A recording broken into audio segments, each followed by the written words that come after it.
Like there's archives that they have in Rome that haven't been searched. Like they're not just opening them up to everyone, Right. so that everyone could look in and see what they have. So there's always been speculation that they have some wild shit written down in there. Yeah, some wild stuff. I mean, they're investigating aliens, you know? Right. I mean, one of the Pope's Most recent astronomers, speeches. you know, they were talking about years ago, though. They were talking about years ago that they wanted to, the Pope wanted to baptize the first alien.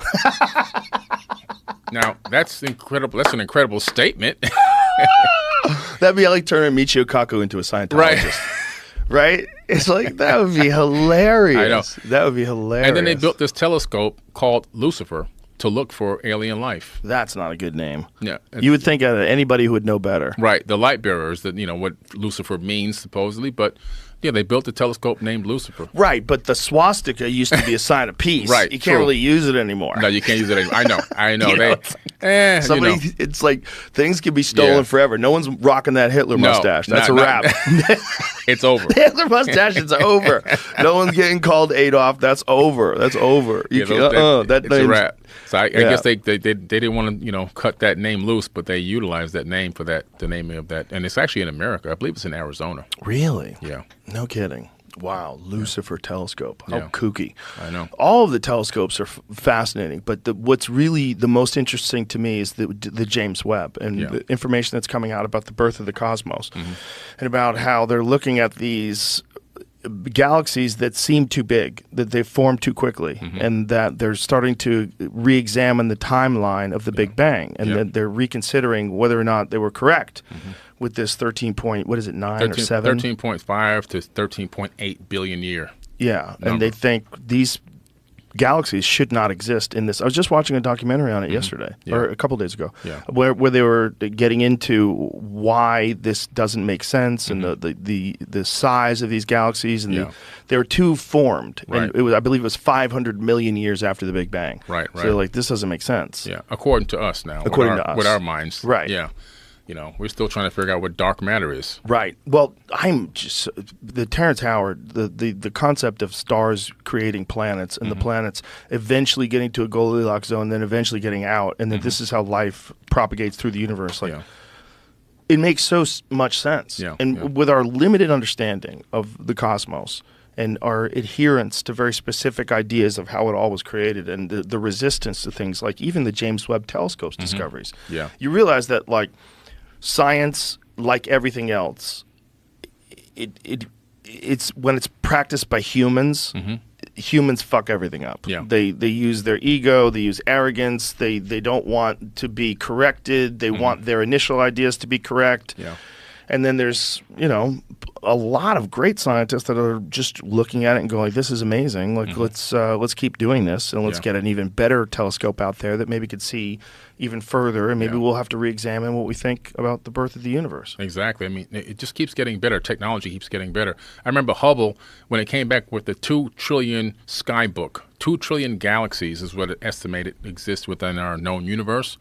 And then the Webb comes out, and it's just showing this stuff in much more clarity, and it's probably going to make discoveries that are even going to surpass, obviously, Hubble in terms of the quantity of galaxies, and it just keeps getting better and better. We're getting a bigger and better understanding of our place in the universe as a whole, and some people are scared of that. This is why they don't want it to get out. They don't want the information to be put forth that's going to change the paradigm. But the paradigm is not to be afraid. The paradigm shift is about to be embrace this new huge part of us that's connected directly to us. We're part of it, and it's part of us intrinsically, energetically. And I think people are just afraid of what they think is the unknown because it makes them feel small.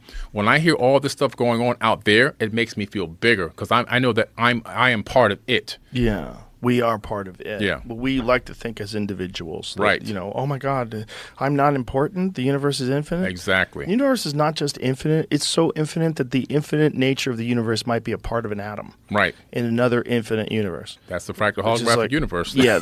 When you go fractals on things and you Yeah. start thinking about it in that terms, you just you go, what? Yeah. It's never ending. It's just this constant thing that's in you in subatomic particles, and deeper than that, and then further out than that. It just never ends. Right. It goes both ways forever. Yeah. Yeah. And you just go, oh boy. I know. It's hard to take yourself too seriously. It's hard because, you know, and I think individuality is an illusion.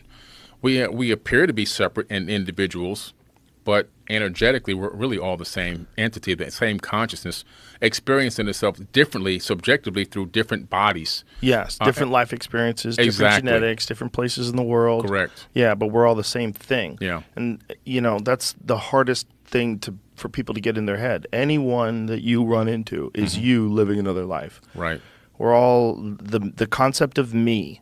When you think about it, everyone has that same feeling of me. Everyone has me inside of them. They're just me with less information, more information, better brain, better this, better that, shittier this, shittier that. And there's an infinite number of examples of it. And then it probably exists everywhere in the cosmos. And it's probably what facilitates change and growth, is that there is this imbalance and that there is this constant struggle amongst human beings. Right. And it's probably what makes us constantly try to improve. Exactly. It's just very disheartening to think that we improve to the point where we can travel to other planets and have a war. I know. I know. We don't want that to happen.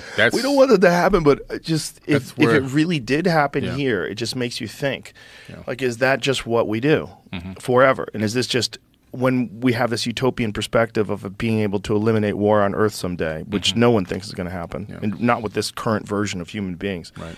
And then you think, well, if we surpassed Earth, if we passed our genes and our civilization out into the universe, are we still going to be behaving the same way? Right. And if we were, if I was an alien, I'd be like, don't let those dudes in.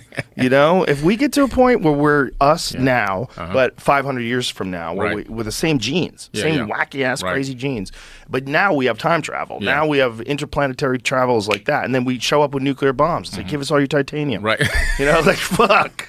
Like, that's a problem. Yeah, that could be a problem. I would be really trying hard to stop us if I was from another planet. I think a lot of the suppression and oppression of technologies, potentially, this hypothesis could be that there's a hand in the background holding us back a little bit. It's quite possible. But then there's a theory like the Diana Pasulka's books where they talk about these discs that they have found in the recovery program that apparently does exist. And they call them donations. They think that these things are kind of left here so that we can just go, oh, fiber optics, what a great idea. Velcro. Oh, yeah. There's a lot of these things that seem to, like transistors. Microchips, right. Yeah, a lot of these things seem to have come very quickly after Roswell. Yeah.